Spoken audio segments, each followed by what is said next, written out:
sister come up one time when I interviewed Sister Madge. And not Sister Madge, I just seen her there. She come up on an interview with my dad. And like I said, he knew just how to handle everything. She walked up to my dad.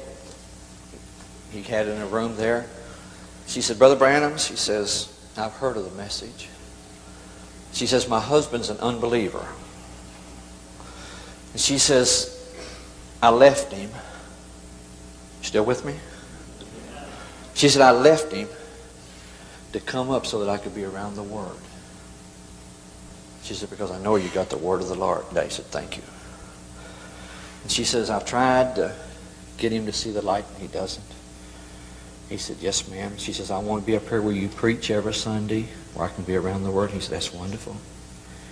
He said, talked to her for a few minutes. And, I just remember those things. I like that.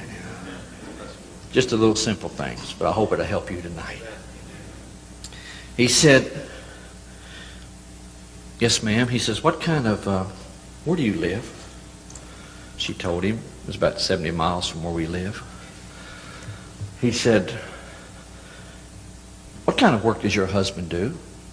He said, she said, construction worker. He said, oh.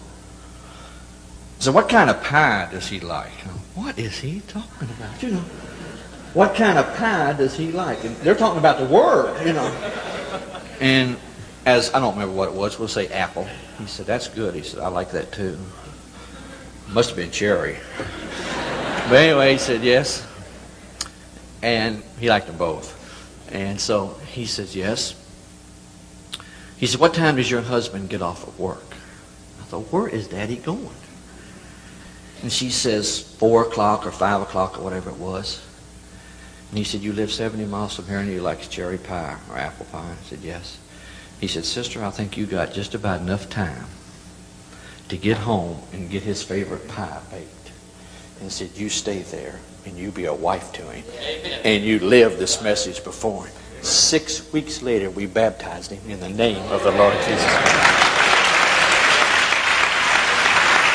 The prophet knew how to handle every situation.